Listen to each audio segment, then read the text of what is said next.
Hi, friends. It's me, host Eric, host of Talking with Famous People, and I want to talk about the management of introverted feelings at times when one's normal state of equilibrium is in one way or another disturbed, upset, caused to be different than it normally is. So,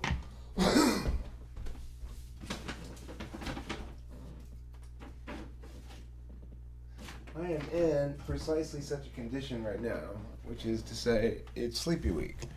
It's the second day of Sleepy Week. So, my brain is used to getting all this dopamine or whatever it gets, I don't know, from Adderall.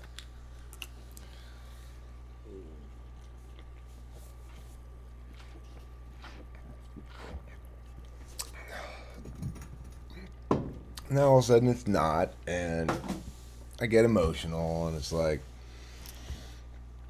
it's, a fussy time express around here. So, how do I deal with this? Well, number one thing of dealing with it is to metacognate about it, as I'm doing right now, and to give yourself lots of hugs. Oh, I know I act weird sometimes. Right. This is SI stuff for me. Right. Um, my mood's all over the fucking place right now. I mean, it's all over the place. My emotions are just. It's like that. I go from crying to laughing to just fucking. I'm just all over the place. It's like I'm an FI dom all of a sudden. Except without any of their powers. I was very, very interested to hear how tell me about his perception of INFPs and how they know how they're going to feel about something later.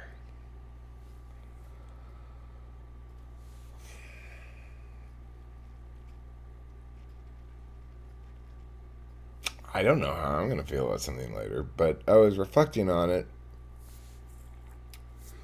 earlier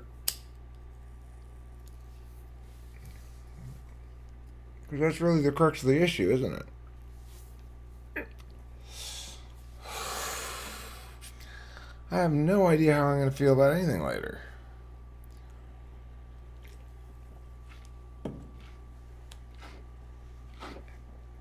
I barely know how I feel about it now.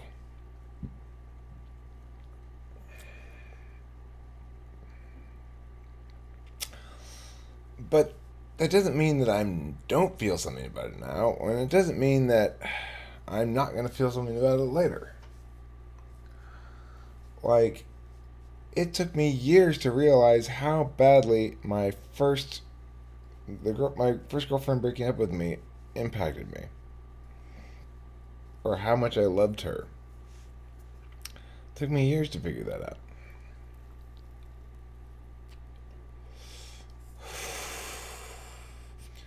I accepted it to be true because I dreamed about that girl through two marriages.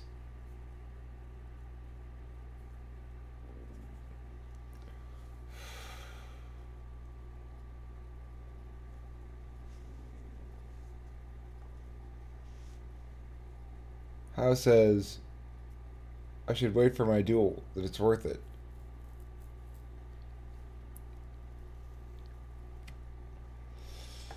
That we should all wait for our duels.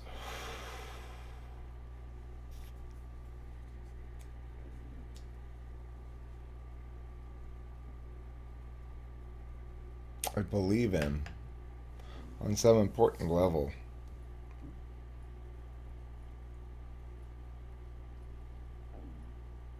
And yet I see it as a risk. You could wait forever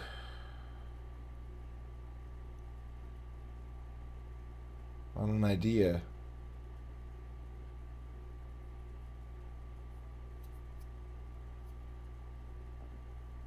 There's the 80-20 rule in life.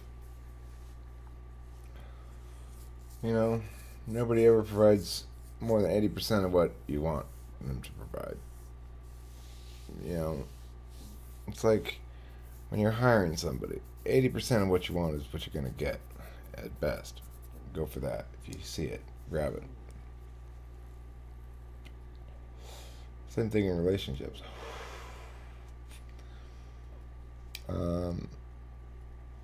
Because you want contradictory things, you can't get 100%. You got to pick the 80% that's not contradictory and go for that if you can grab it.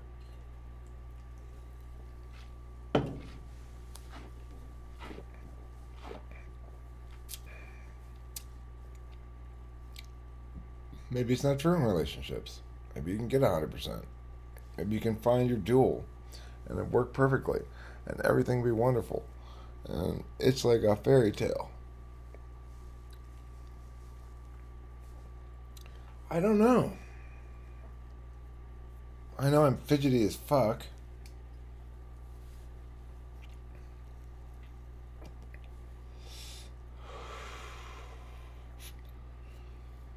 I know my feelings are driving the bus at the moment, in general. About what? About everything. Like, they're close to the surface in a way they aren't normally. I mean, increasingly they are this way all the time, though. I mean, come on.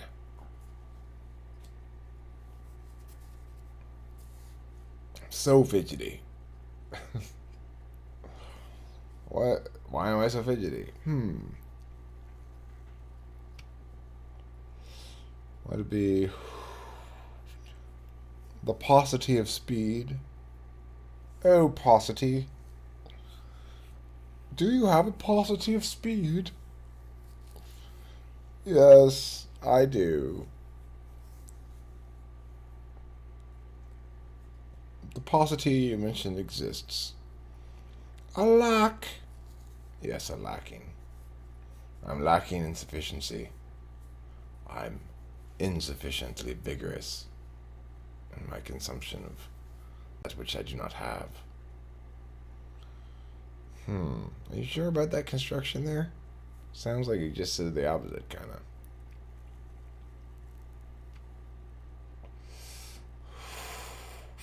Stop questioning my poo. I ran into a clear instance when I was up in Berkeley of my TI just falling short. I was judging around a debate, this policy debate, and the argumentation was extremely complicated. It was a very complicated conditionality tangle that I had to untangle. And I knew the neg won the round. I knew that the contradictions landed such that neg won. But I really didn't want to fucking try to figure it all out. That's where TI goes, ugh, are you serious? You gotta think through this whole thing through? When NE goes, no you don't. You know who won. And I did know who won. And I said neg, and I knew my RFD was inadequate. I told him that. I'm like, look guys, this is not a very good RFD. I'm sorry.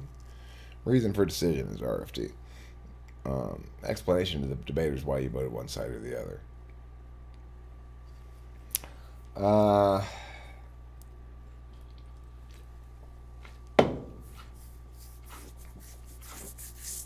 I sounded like an idiot when the guy asked me how the 2AR was, and I couldn't answer the question because I didn't remember which speech it was and who said it.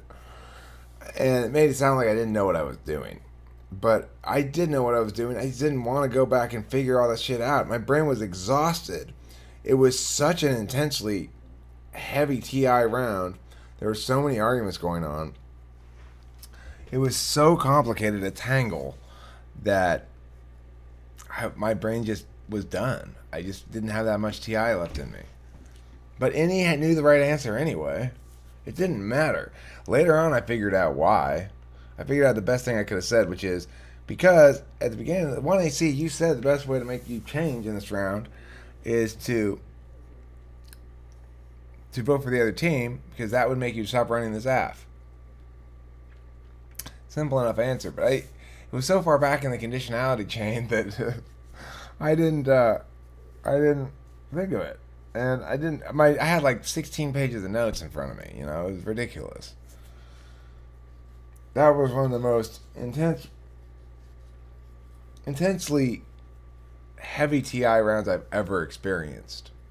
It was crazy. I picked the wrong round to try to be all badass and ask him and tell him I don't need him to flash it. I'll flow it.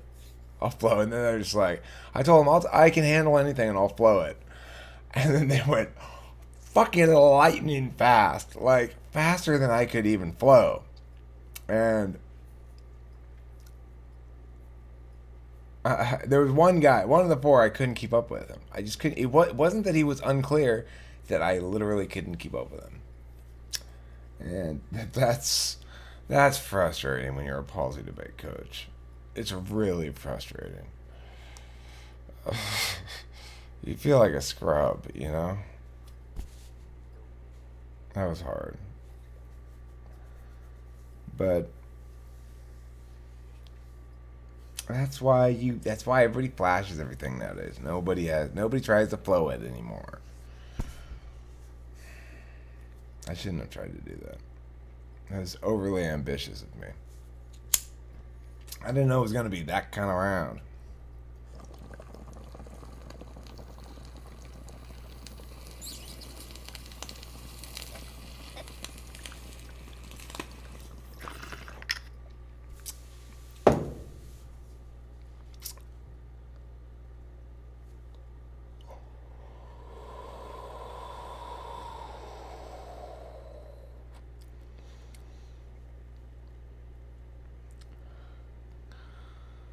That helps with the FI a little bit. Smooths it out.